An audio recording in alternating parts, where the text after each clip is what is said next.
Thank you very much. Let me say from the very outset that it is an honor and a pleasure to be here tonight. As my wife would attest, I have been a Vanderbilt believer all my life. I came to my first basketball game in Memorial Gym when I was about 8 years old, and I fell in love with it, those many years ago. And we're still Vanderbilt season ticket holders today. So we're going to be going over to the basketball game after this is over tonight, so no worries about us running over. A couple of thank yous to get out of the way. First, for Dr. Galloway, Dr. Overholzer, and Dr. Pascal, I say thank you for allowing me to be here tonight, and thank you for having what these young people cannot imagine right now. It is an unimaginable impact on their lives. You, of course, know that, and they will figure it out in about 20 years.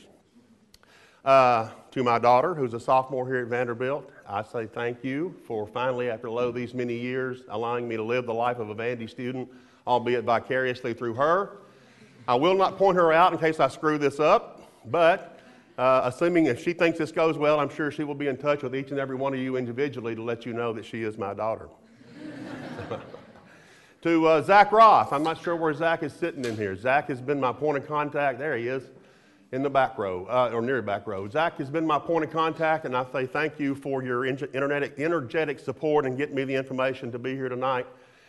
And last but not least, the lady that I am proud to call my wife, for whom and to whom I have many reasons to say thank you, not the least of which is I don't want to get in the doghouse for not doing so, but more importantly, I could not do what I do every day without her love and support.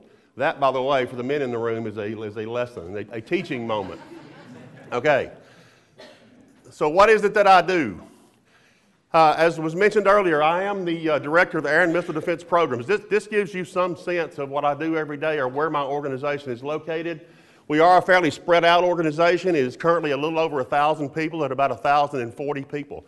So it's a fairly large organization. I have 9 programs that report to me, ranging from up about 375 people down to about 10 people. So a pretty wide range of size of programs and opportunities. I'm going to talk about some of the bigger opportunities tonight, just to give you guys a sense of what kind of things are out there if you're in the engineering community. I will say, you'll notice here that for my organization, my center of gravity is in Huntsville, Alabama, about 120 miles down the road. Those of you that aren't familiar with Huntsville, one of the national magazines, and I forget which one it was, a couple of years ago rated Huntsville in the top 10 places in the country to live. 60 Minutes did a story on Huntsville, Alabama, and found in their research that 1 in every 13 people in Huntsville, Alabama is an engineer. Government spends about $30 billion a year there, so it's an outstanding community for engineering. It is not a big town. It's about 250,000 people. At night, during the day, it's about 400,000 people when people like me drive in to go to work there. So it's actually a very nice place. If you're interested in looking and going to work, feel free to get the contact information, give me a call, or send me an email. Northrop Grumman is always looking for young engineers, young, energetic people, and you guys certainly qualify for that, or you would not be sitting in this room tonight. You'll notice that we have a couple other population centers, one in Colorado Springs, some in Northern Virginia area. Northrop Grumman actually has a large population center there. Some in Southern California. You'll notice that I actually have at any point in time almost 30 hardy souls that live in Alaska. We'll talk about that program. I actually went to Alaska in January. I figured if I'm going to send guys up there, I'm going to be willing to go see what it's like. It was 46 degrees below zero. We went to dinner that night. So it is an eye-opening change.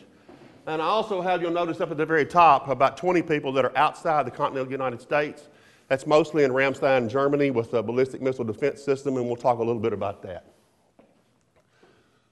So, I kind of asked myself, what should I talk about tonight? And the reason is, if I went around this room and asked each of you what discipline you're in or what interest you have in engineering, I would probably get pretty much as many answers as there are people in this room. Because engineering is very diverse. There's lots of disciplines, lots of interests within disciplines. And so what I decided to do, I've been very fortunate in my career. I've had a pretty diverse background of programs and activities. So I'm going to kind of talk through some of the things that I've been a part of and I've been able to be a part of through Northrop Grumman and give you guys some sense of what's out there in terms of engineering opportunities. So I will invite you to look at these programs and kind of find your discipline. If you look at these things, you can find your discipline in some way in these programs that I'm going to talk about. I'm also going to spend a few minutes talking about challenges. It is certainly a challenging environment right now, especially budget-wise. I actually have information about some of the budget difficulties that we face. It's interesting data if you're a political junkie. If not, you can take out your phone and make a call at that point, but we'll talk about that a little bit. And finally, I'm going to take the luxury, because I'm coming up on 30 years. April the 6th will be my 30-year anniversary with Northrop Grumman. So I have the luxury here of talking through the rearview mirror as I put on the chart. I'm going to talk about a few things that are advice through the rearview mirror, just some of the things that I think will help you out as you go forward. And lastly, I want to talk about your purpose, ... We'll talk about that when we get there and what that means. Okay, so the first program that I worked on with any length was called Space Lab. You can see a picture of it here. You see the module on the left side and this instrument pointing system on the left side. This was a shuttle payload, a system that was built by the European Space Agency. Northrop Grumman, actually TRW then, was the company that I'm working for, did the software for Space Lab. I actually worked the first Space Lab mission on the console, which means I was one of the guys looking at the screens, graveyard shift, 11 p.m. to 7 a.m. And then I wound up, over the course of 10 years, I wound up being the deputy program manager and was responsible for the flight software on 22 Space Lab missions. So what Space Lab is, you can kind of see a picture of it in this frame. It's a shirt sleeve environment inside the module for doing experiments, science experiments in space. A lot of it was crystal growth, a lot of the things that we've learned since then. This was an instrument pointing system that focused on celestial objects, X-ray objects, gamma rays, those kind of things. So that was a whole instrument pointing system that was guided by software on board. I will say I had an interesting experience. 4 years ago, we took our son to Washington, and we visited the new Udvar Hazy wing of the Air and Space Museum out near Dulles. So it's a very interesting museum if you're ever up around there. Has the original Enola Gay airplane in it. If you don't know what the Enola Gay is, look it up. It's actually very fraught with history. But it also has a full-size shuttle mock-up. So I'm walking down the room and I'm talking to my son about the space shuttle and this shuttle, and I get behind the shuttle, and lo and behold, there is the Space Lab hardware that I worked on. So I have the experience of going to a museum and seeing the things that I worked on sitting in the museum. It's a humbling experience when that happens.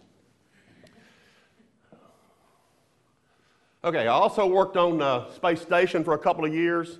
I put it in here just simply because if you're involved, if you follow NASA at all, as you know, the Space Station is currently in operation. It's not exactly this version. This was actually originally conceived back in the late 80s when the Space Station program was originally authorized.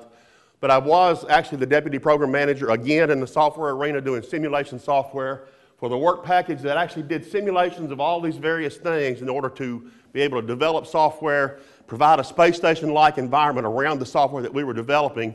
It's actually one real area of engineering that you guys can look at and pay attention to. All software development, particularly in a tactical environment, has to be developed in an environment that looks like the real thing. You have to test software in an environment. In order to wrap that software in the environment for test purposes, a lot of engineering has to go on. You have to represent the environment, you have to represent any systems in that environment, all of which are represented in software, all of which are backed up by engineering to make sure that the behavior of your models represent the real thing so that the software behaves properly when it sees hardware for the first time. Hardware is very expensive, generally speaking. Software is pretty cheap, generally speaking. So you can write a lot of software and you'll see a lot of software tested before you ever see real hardware. It is one of the things about engineering that is a real area of opportunity, and that's in the modeling and sim world. Okay, NASA. I spent the first 12 years of my career in NASA. I'm a big believer in the NASA mission, but I do understand there's an argument to be made these days for NASA being relevant or not relevant. I think NASA made some decisions in the late 80s or early 70s even that have put themselves in a position where one could argue that they're not nearly as relevant as they could be otherwise. I thought this was kind of interesting for those of you that don't remember. This is actually the Saturn V vehicle that took the crew to the moon, took the crews to the moon. Six landings on the moon back in the late 60s, early 70s. It is kind of striking when you look at the space shuttle size-wise compared to the Saturn V booster. And then you have these two boosters over here, which is the Ares program, because that's been recently canceled because of the budget environment, so be it. But NASA has put itself in a position where it had a heavy lift capability back in the late 60s, early 70s, made a decision to go with a reusable space plane. Over the course of 30 years, being able to fly it twice a month turned out to be not as easy as they thought. So this kind of decision is really put NASA in a situation where it's not as relevant as it might be. Having said that, a great many of you probably have benefits in your daily life that you wouldn't have, or a lot of these were certainly accelerated by things that NASA does. How many of you like or know DirecTV or have DirecTV? I love it, personally. That's one of the benefits.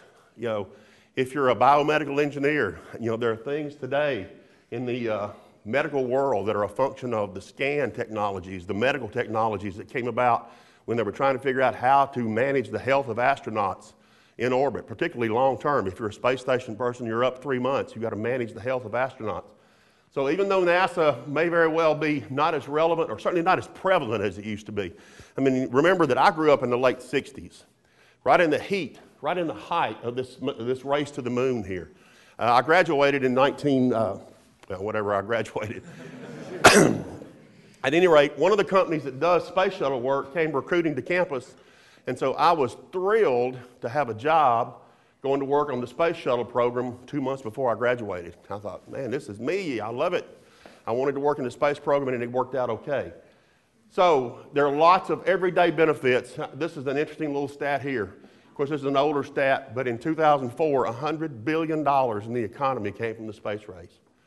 So very interesting stuff in my mind. I actually did not work on Hubble. The mirrors in Hubble were built in Huntsville, but I saw an article on the internet a couple of weeks ago, and I was so intrigued by this that I thought, I'm putting this on the charts and talk to this group of young people about it. The Hubble Space Telescope, most of you are probably familiar with that. You got a couple of interesting photos here. A star forming a spiral galaxy. This photo right here is absolutely fascinating to me. You can see the little panel right there that you can barely see. There's actually, if you look at it really close, you can see a speck. When you blow it up, it's that. That's a photo of an object that's 13.2 billion years old. That's a concept that's just intriguing to me. I can actually see a pin of light from an object. That light was generated 13.2 billion years ago. That's getting close to getting back to the formation of the universe. Not quite, but close. But incredibly interesting just from an engineering and science problem. So, and like I said, those mirrors in that Hubble were built in Huntsville, including the one that had to have the infamous fix on orbit. But we won't talk about that. Okay, so after my years in NASA, then I went into the missile defense business, and that's what I've been in since the early 90s, or kind of the mid-90s. I spent 10 years on ground-based mid-course defense, which is this system, GMD. This is the one, if you paid attention several years back, if you saw news about flight tests on CNN or Fox News, whichever one you like, you'd see a flight test, particularly the ones that failed. They made the news really quick. But anyway, this was the GMD system. It is today the country's only defense against long-range ballistic missiles.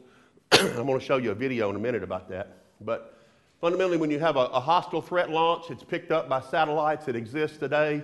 Those satellites will send a signal to the ground and ultimately to the software that my organization provides in the fire control arena. That software will then cue the various radars that are out there to pick up and track the object, at the same time sending a weapon task plan over to the interceptor. That interceptor, that weapon task plan, will actually decide in advance what point in space and what time the intercept occurs. Incredible amount of engineering in order to radars, interceptors, and all of this. So then the interceptor lifts off. There's another device here called the In-Flight Interceptor Communication Systems, IFIX. The engineering world is fraught with acronyms if you hadn't figured that out yet. But the IFIX provides, once the interceptor's in the air, this system will take data from the fire control and the latest information on the sensors, and it will provide in-flight targeting updates to make sure when this kill vehicle separates it has the most up-to-date targeting information, and then ultimately going on to a hit-to-kill, a kinetic kill of the hostile re-entry vehicle at that point. So interesting, very, very complex engineering problem. The team, the program that works for me that I was a part of, I've been doing the software here since 1995, so it's actually a very mature program. It's been a great thing to be part of. I'll talk about it a little bit. It is deployed in many places around the globe. This is kind of the picture, and I put this up when I talk to people inside Northrop especially, because people know that we do GMD, but they don't really get a sense of how big our contribution is in terms of footprint on the globe. So we actually have equipment that's at Shemya in Alaska, which is the next to the last island out at in the Aleutians. We actually have a target lift capability, or GMD does, on Kodiak Island.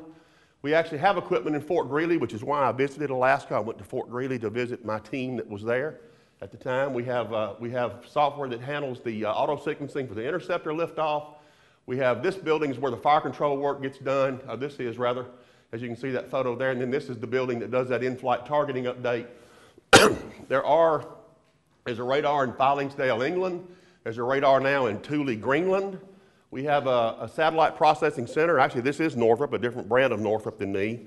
But the satellite processing center for the DSP, Defense Systems Processing Satellites, an overhead infrared satellite, is on the ground in Boulder, Colorado.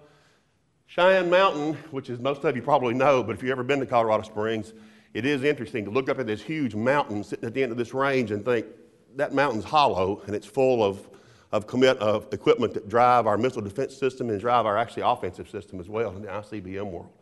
It's an interesting thing. It looks like a regular mountain until you look on top and all you see is a bunch of antennas sitting up there. So it's an interesting concept. And then there's another place in Colorado Springs that actually is the operational node for controlling the fire control response. There's a radar off the coast of California at Beale, and then we have 2 interceptor launch sites, one of which is at Greeley, which is the GBI, ground-based interceptor, and the other which is at Vandenberg Air Force Base, and I'll show you a video that has that. There is a radar on board a floating oil platform, which is incredibly interesting. I'll show you a photo about that and talk about that in just a minute. Okay, so what is GMD? The program for the last 10 years has been demonstrating the feasibility of hit-to-kill technologies. A lot of people are skeptical about that. I'm here to tell you, standing in front of you, it has been demonstrated it's possible. If you can see it, the kill vehicle can hit it. The question is, can you see it? And that is because of the expanse of the globe. Obviously, having radar coverage to be able to see it is an interesting challenge. But you have fire control operations. You have an interceptor liftoff once there's been a launch. Nice little photo here. That's a liftoff from Vandenberg Air Force Base. This is the in-flight targeting update system. So at some point in the game, as soon as that boost through the boost phase, this system will be sending a targeting update. That's a picture of what the kill vehicle looks like, and then you have an intercept scene. So this is what GMD is. And I'm going to show you a video that shows what the flight test is, what a flight test looks like. And in this particular scenario, you're going to see a target launch from Kodiak, Alaska, which I spoke about a minute ago. You're going to see an interceptor launch from Vandenberg Air Force Base. Now, fair warning, it was actually very foggy at Vandenberg that morning, so you can't see much of the interceptor lifting off till it gets above the marine layer. At that point, it's actually a beautiful little video of the interceptor flying out above the clouds. You'll see that, and then you'll see some intercept scenes, and I'll show you the video.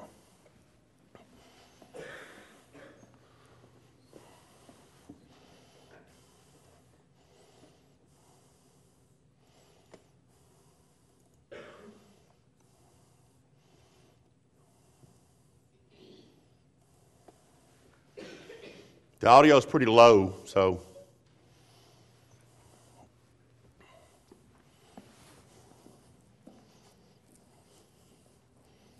And I hope it's going to run. That's the target liftoff from Kodiak, Alaska. If you listen closely now, you can hear the countdown on the interceptor, which is computed by the fire control software. That's the silo that has the interceptor in it. 4, 3, 2, 1. We have liftoff. See how foggy it is that day? That was actually an issue for the range safety guys. But then it punches through the marine layer and away you go. So at this point, there is a point in space that, if you can imagine, is called an intercept control volume. It's a point in space that's very, very well defined, and it's the shape of a silver dollar. It's yay big around and yay thick, and the yay thick part is for range safety purposes too. They want to make sure they know where the debris is going to fall after you hit it. And so the intercept control volume is very small, much more restricting than it is in an operational situation. If a bad guy really took a shot at you, you wouldn't be nearly as concerned about where the debris fell. You'd be much more concerned about losing Seattle than you would be where some pieces fell.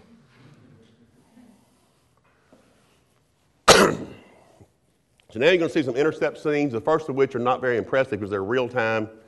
Although if you're sitting down at Kwajalein in the Marshall Islands or something, that didn't look like much, but I can promise you if you'd seen that little flash, a lot of people would be on their feet doing that, right?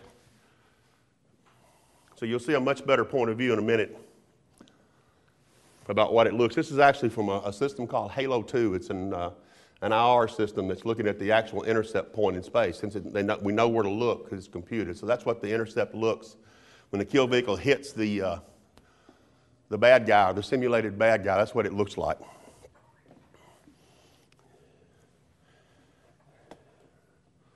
So I will tell you a funny story, at least it was funny to me. This particular flight test, because of the position I'm in, I get to go to several flight tests. I've probably been to 8 or 9 of them over the last 10 or 15 years.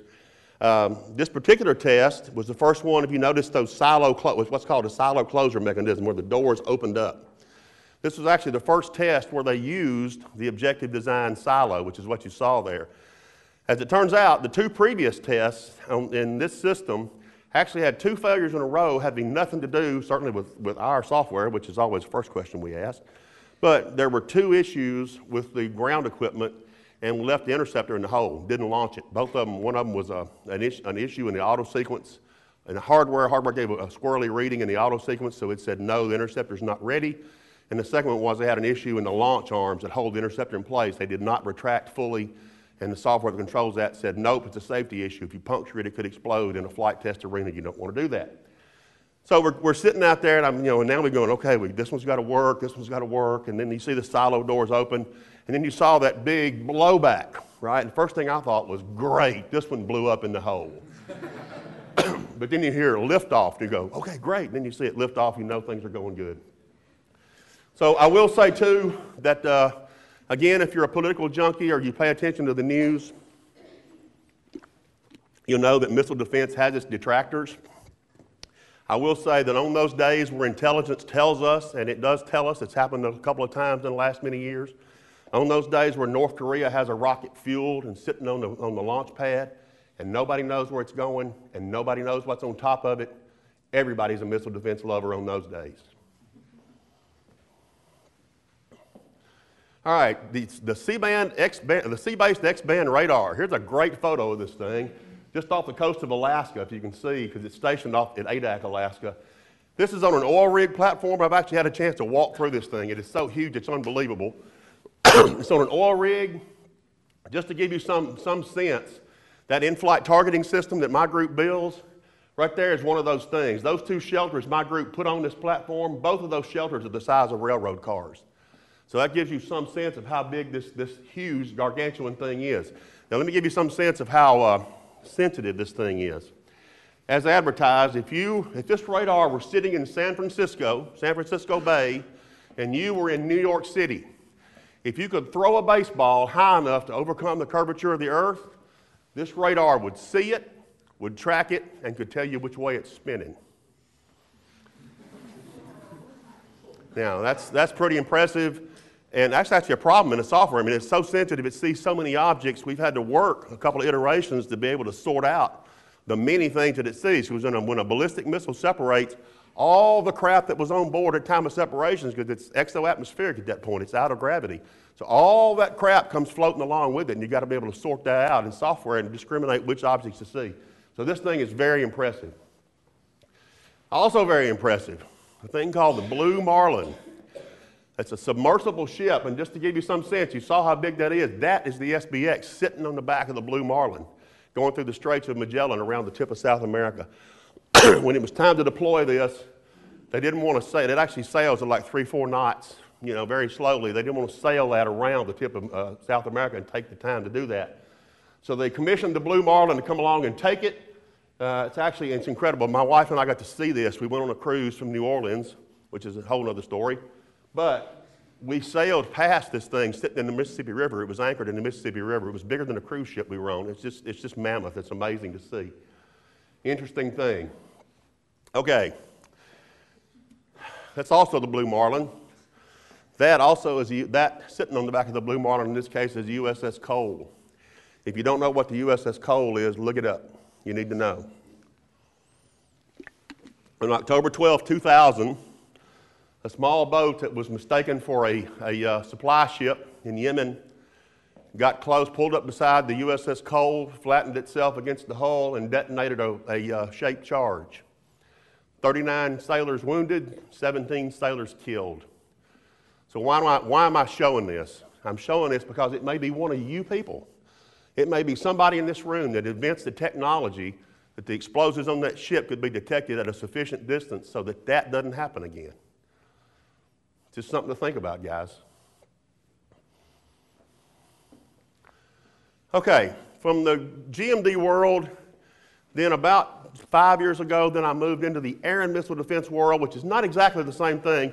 Ballistic missiles and certainly long-range ballistic missiles are part of the air and missile defense mission, but the air piece of that is much more complicated. Cruise missiles, enemy airplanes, enemy unmanned aircraft, which is now being proliferated in all parts of the world right now. And still ballistic missiles, but a much wider variety. Short-range missiles that have very short timelines, medium-range missiles that actually maneuver on the way in. Much different set of challenges. So this is the world that I live in right now. That's what air and missile defense programs. The largest programs that I have, which is the one that's 370 people, is the one that does the software for this particular mission, which I'm going to talk to you about now. It's called the Integrated Air and Missile Defense Battle Command System. It's a job that we actually won at Northrop Grumman back in December of '09, so it's a relatively new program. But what it is, fundamentally, is a command post that sits on the ground in a tent. Actually, the Army fights in tents when it's in theater. This shelter holds the compute horsepower and it holds all the radios. I was talking to one of the folks outside in the reception area there, and I asked him what discipline he was in. He's fundamentally in wireless networking. Wireless networking is huge in the tactical battlefield world right now. And the reason is so many sensor sources, so much data, therefore bandwidth matters. All of these systems that we've had, the Sentinel radar has been around a long time. How many of you know what Patriot radar is, what Patriot is?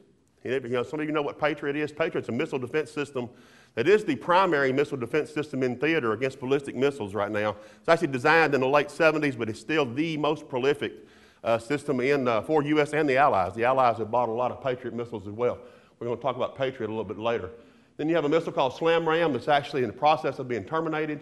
But nonetheless, you have all this hardware that sits inside this shelter along with all these radios and builds a tactical battlefield network. The point being, what we want to get to is to be able to take data from this radar and use it to launch a Patriot missile or a SlamRam missile. And you think, well, surely you can do that today. Actually, you can't. They are interoperable. They use a system called Link 16. They can pass track data, but the accuracy of that track data is not sufficient to calculate a weapon task plan that we talked about in the GMD. That data is not accurate enough. So what IBCS is going to do is increase the accuracy of the data coming here by virtue of how it's processed, take the mini sensor data and build a composite track and be able to use that composite track to launch a Patriot missile or launch a SlamRam missile. Why is that a big deal? In the current design of systems, in the Patriot's case or in the SlamRam's case, a little bit different, but same principle, the missile is controlled by the launcher that launched it. The Patriot radar will pick up a Patriot missile that's been launched. As it flies out, it'll provide targeting up data, which means that the ability to use the kinematic range of the Patriot missile is limited to the range of the radar. The kinematic range of next generation or current generation Patriot missiles is actually very good. If I can take data off a Sentinel or maybe pass data to a missile from a different radar on the ground somewhere, I can very much take advantage of the fact that the kinematic range of these missiles is much greater than the actual radar that it was launched from. So you get much better use of your missiles, much better use of inventory, much more effective capability for our young men and women. So that's IBCS. This is kind of what it looks like. Fundamentally, it's an any sensor, any shooter, what I just talked about, but it's common C2 I just talked about. I'm going to talk about some of the innovative use of technology, some of the things you guys render. How many of you in here are gamers? Right. All the young soldiers that come out are gamers. All of you guys grew up. You know, the guy that works for me says he's amazed. He's got a 2-year-old granddaughter, and he hands her his iPhone, and she's doing this. I mean, she can navigate on an iPhone. It comes natural to you. So we're going to talk a little bit about that. At the end of the day, the open architecture aspects of it is what IBCS is all about. and we are designing ourselves so that we can grow in technology, which has been hard to do. So I want to show you a short video. This one's about 4 minutes long. The gentleman that you're going to see talking is Brigadier General Roger Matthews, who is the head of the U.S. Army Air Defense Artillery School in Fort Sill, Oklahoma.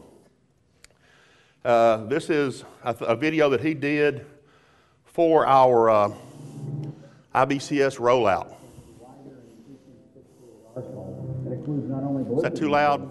but also a range of cruise missiles, unmanned aerial systems, and traditional aircraft.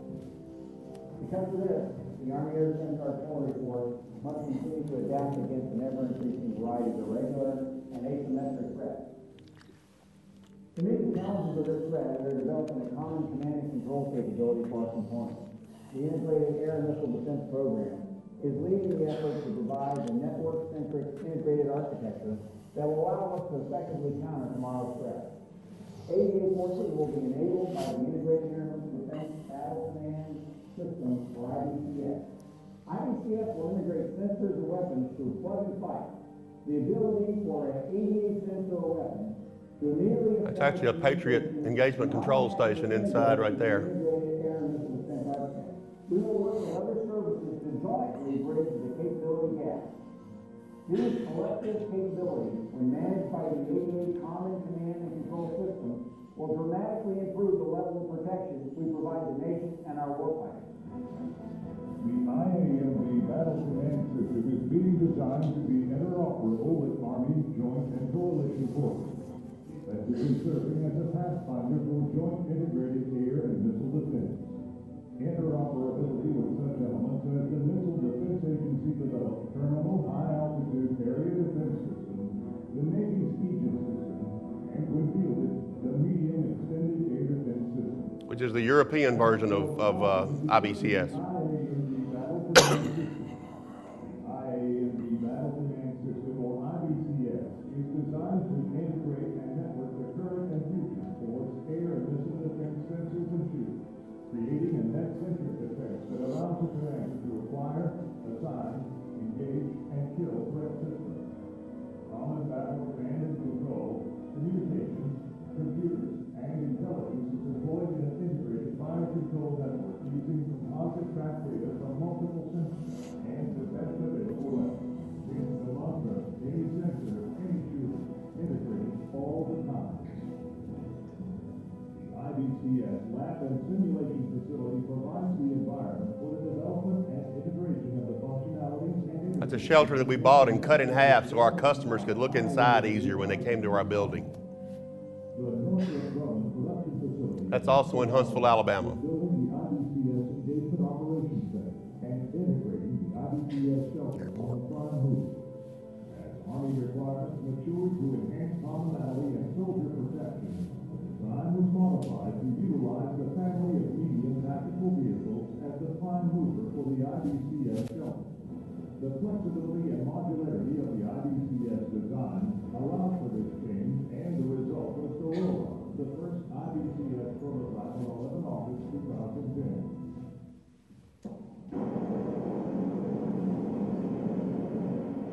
The weapon control developed weapon target carriers for track Charlie 6925 and 5. Roger. Fire control, weapon target carrier on track Charlie 6925 is radar Charlie 562 and launcher Delta 29. Roger. Weapons release authorized. Engage. Roger. Missile away. Stand by for assessment.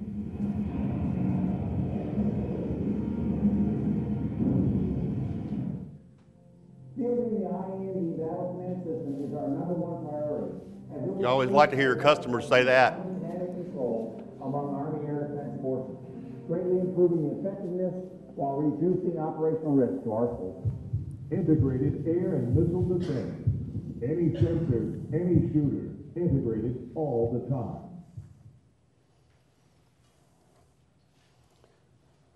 So that is the IBCS system that's currently being developed. This is one of the things I wanted to talk about a little bit in terms of technology things, and this is actually fairly new technology kinds of things. How many of you in here are familiar with virtual machines? You don't, virtual machines? You see it a lot. How many of you are Macintosh people? You run Windows on your Mac? That's a virtual machine. So you're running a virtual machine where you're running Windows inside a Mac operating system. You see it, there's a commercial on TV that illustrates this. Have you seen the commercial where this guy takes his boss into this huge room where all his servers goes to be, and the guy panics because he thinks somebody has stolen all his servers, and the guy goes, no, that's all of them sitting in that corner over there in a box about this big. That's server consolidation, and all of those things are running on virtual machines. Virtual machines allow you to run multiple operating systems on one, in our case, blade, on one computer platform. So you can have Windows applications running alongside Linux applications, alongside any various things, which means you get a much smaller hardware footprint. Now, if you're building tactical systems, smaller hardware footprint means less cost, less packaging cost, less transportation cost. It also means if you can house things on one machine, then I have an opportunity to take other people's software. If I can run software from multiple OSs, I can take whatever's been developed and rehost that in this virtual environment and get software, dramatically reduce the cost of software development. So it's a new technology that's very, very prevalent, and I think it's going to be a very important thing. I mentioned the gamer. You can kind of see these. I don't know how well you can see them. Interestingly enough, you really can't quite see this very well here, but these are actual soldiers that are training at the facility in Huntsville, Alabama.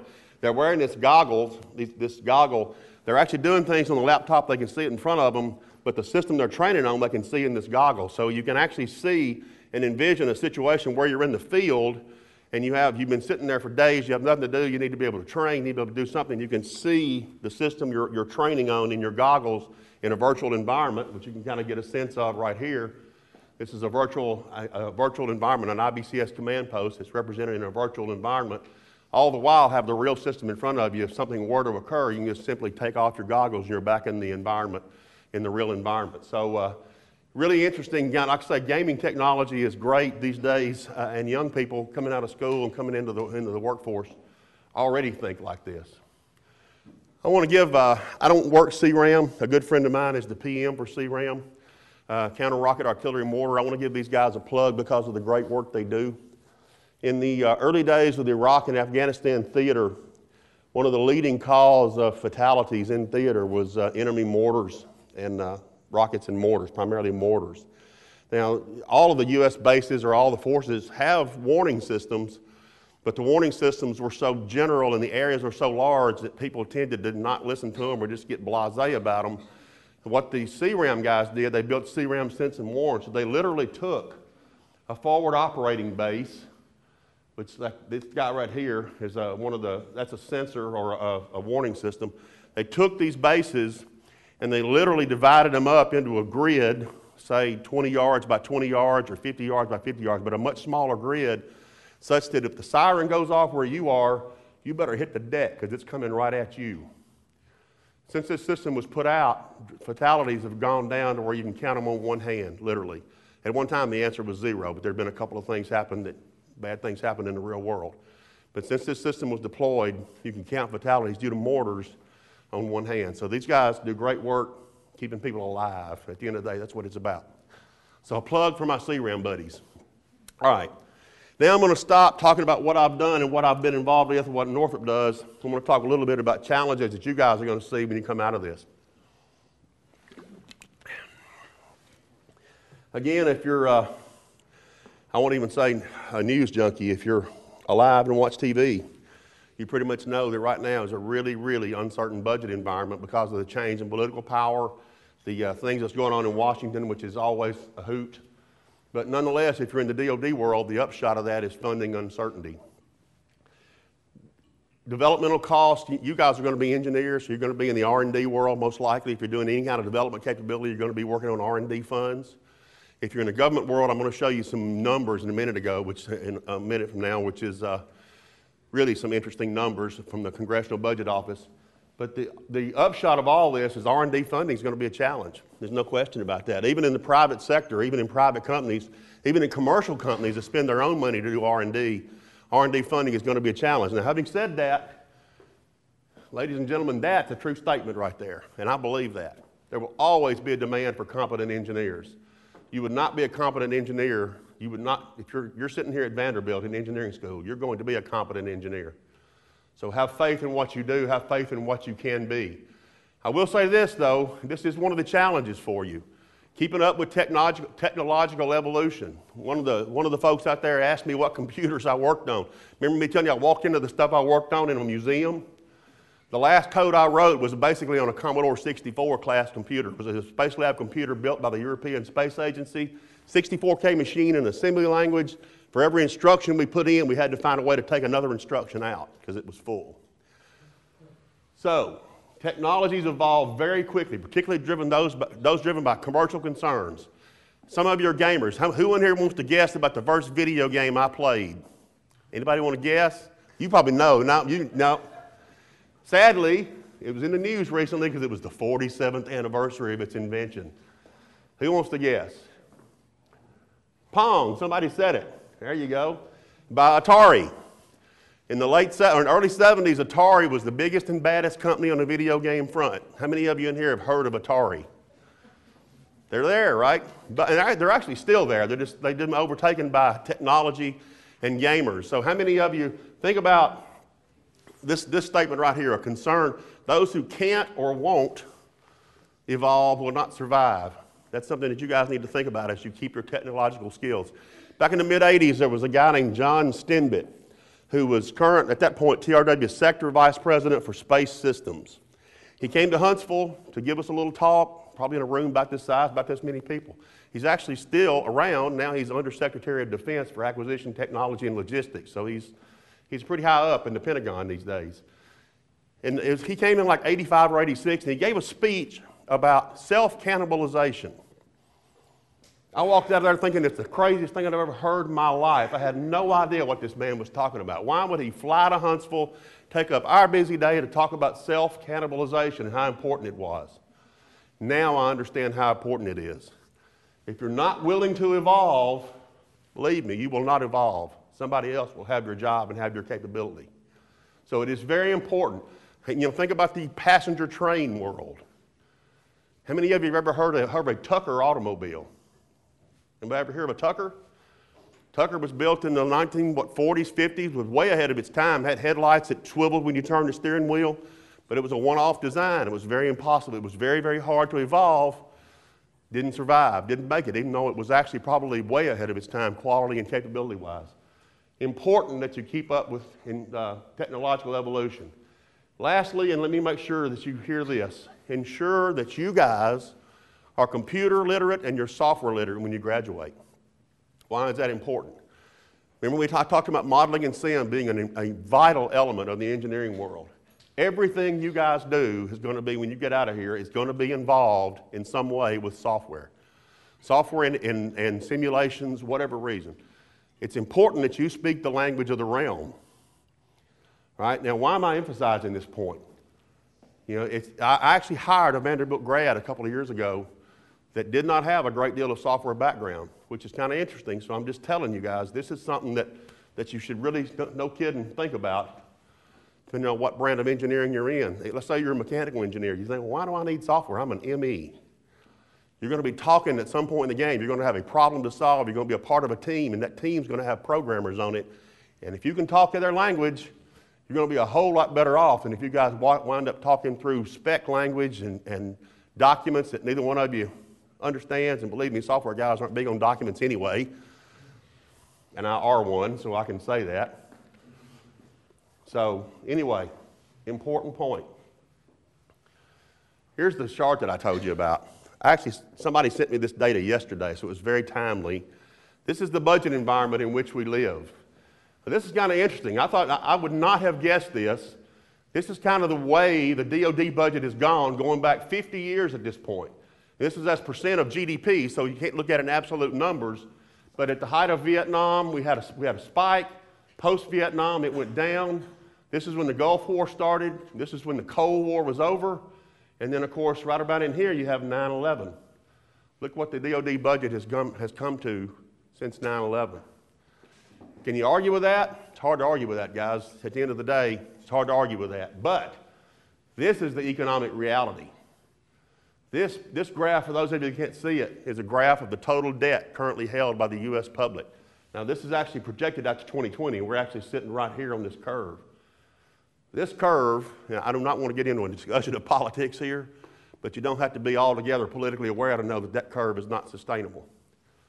Which means that at the end of the day, the fiscal realities are going to bring some kind of impact to the businesses that we all function in.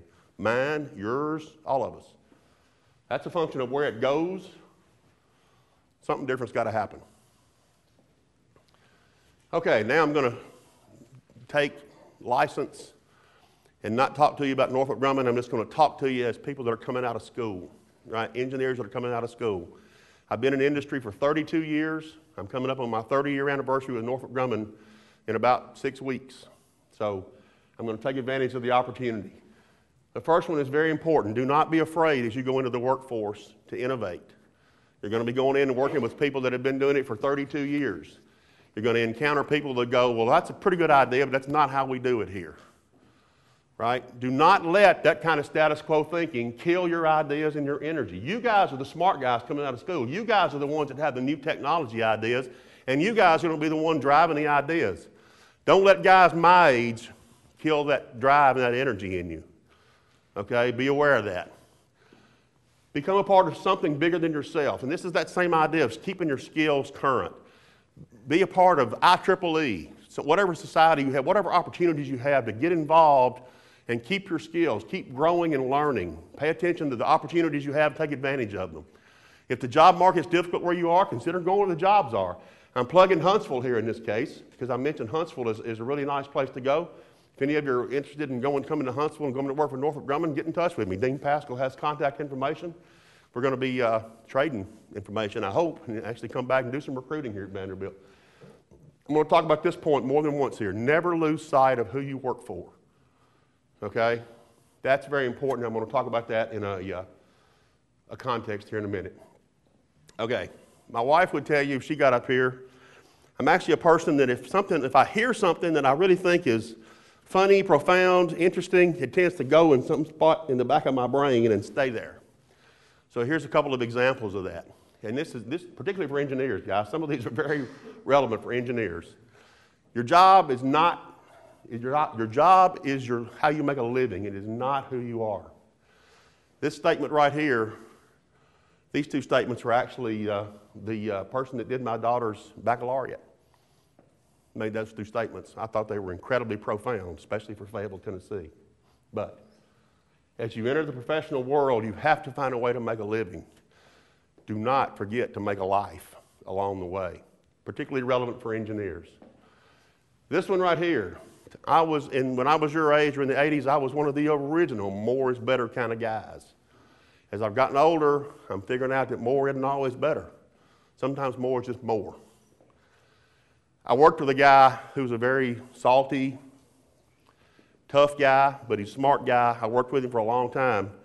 He used to say, better is the enemy of done. Better is the enemy of done. I've heard people say, too, that engineers never finish. They just run out of time. Right? Y'all are laughing because you can relate to that, right? How many, you're working, your paper's due at 8 o'clock in the morning, you're banging away at 5 o'clock in the morning because you're still working on it, still finishing it. Something to remember, more isn't always better. Sometimes it's just more. And the last one, I don't remember where I heard it, but everybody in this room, I suspect, is guilty of this. How many of you have you in your life lately have thought, if I just had a new car and get rid of this bucket of bolts, I'd be happy. If I could just finish this paper, I'd be happy. If I didn't have to take finals, if I could finish finals, I'd be happy.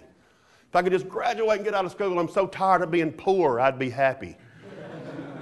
I can relate to that. I was so tired of being poor. This is a very profound statement, folks. Happiness is not a destination.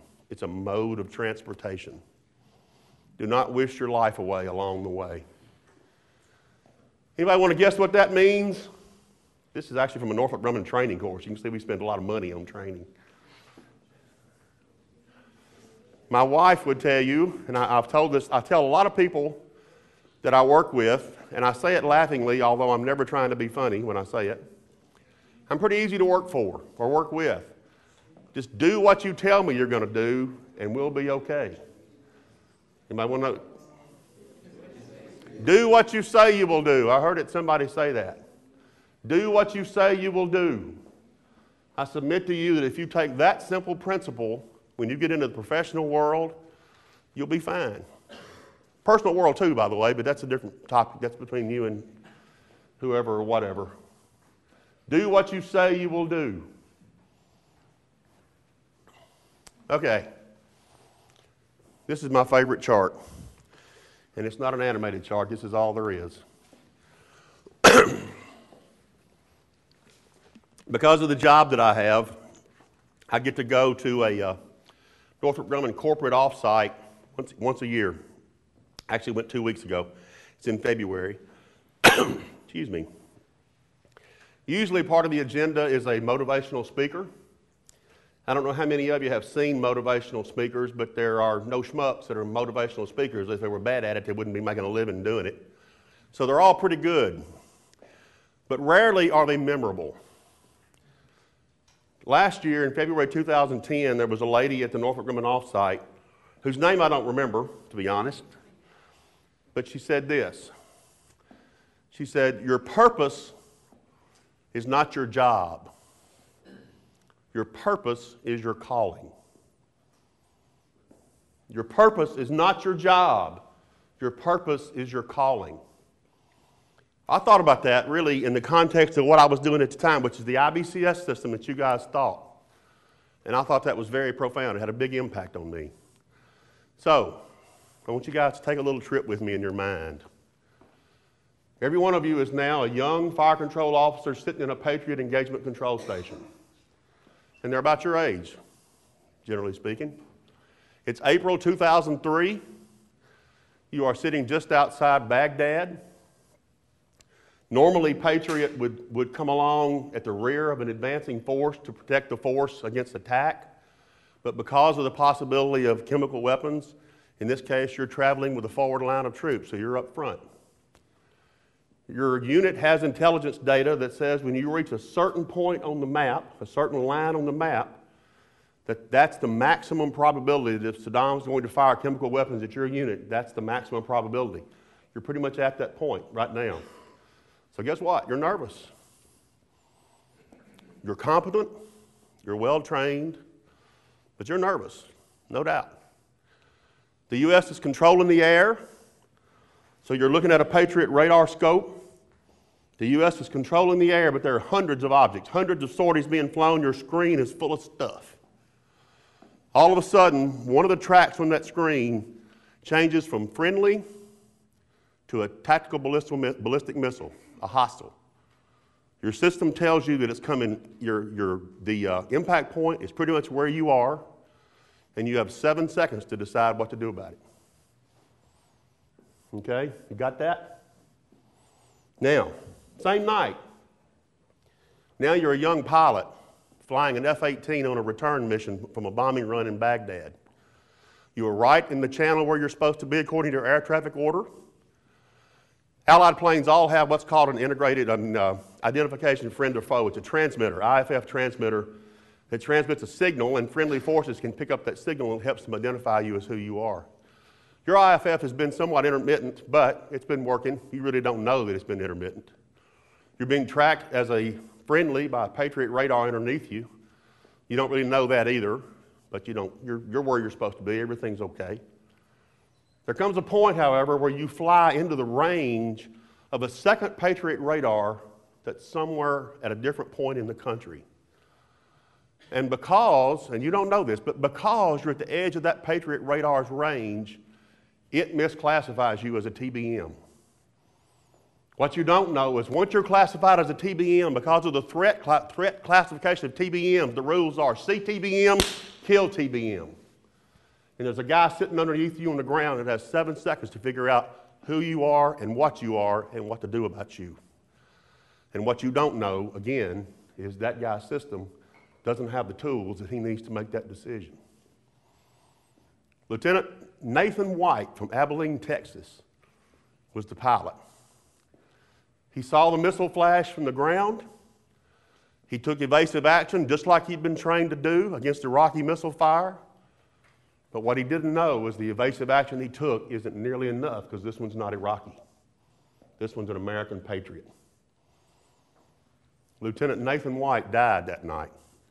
So when I talk about the IBCS program, it is a job. It's where my team goes to work. It's how we get paid. It's how we provide for our families.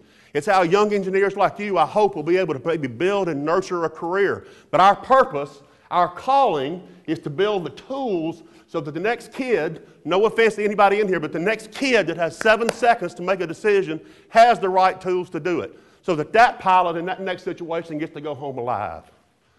And that pilot's wife gets her husband back. And that pilot's parents get their son back. And that pilot's 2 kids get their daddy back. So at the end of the day, ladies and gentlemen, if you haven't heard anything else I say or care about anything else I say, hear this and care about this. No matter what you do in engineering, there is always somebody sitting out there whose life you're having an impact on.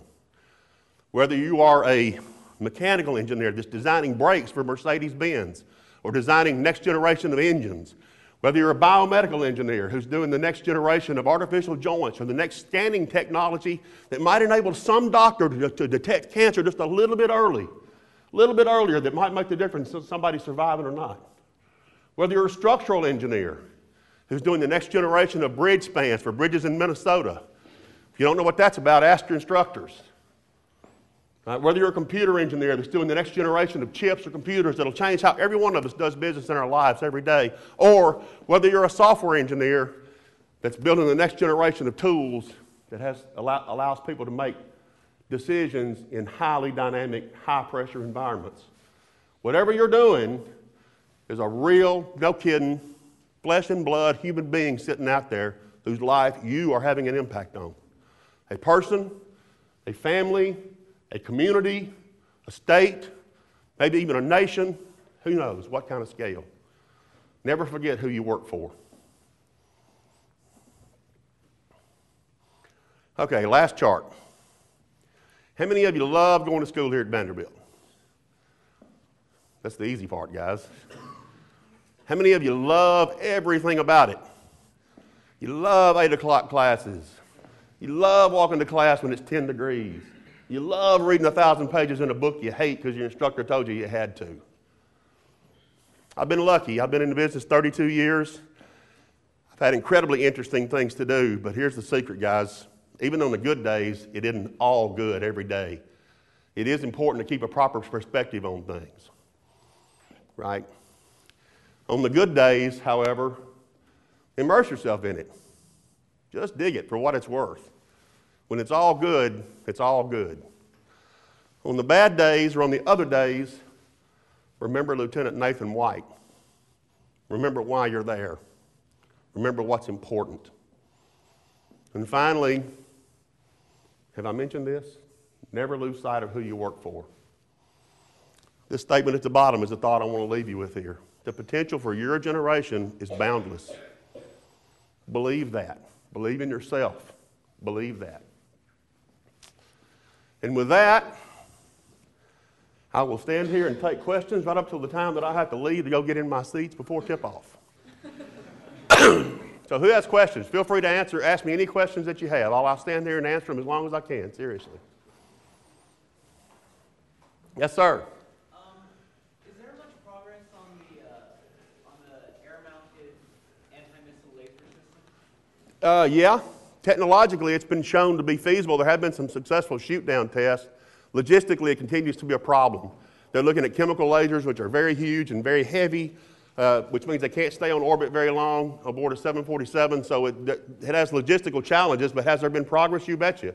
There's lots of progress on that. It still has it has some practical, real-world problems to deal with, but Northrop Grumman builds that laser. Builds the laser, by the way. Yes, sir. Good for you for hanging in here.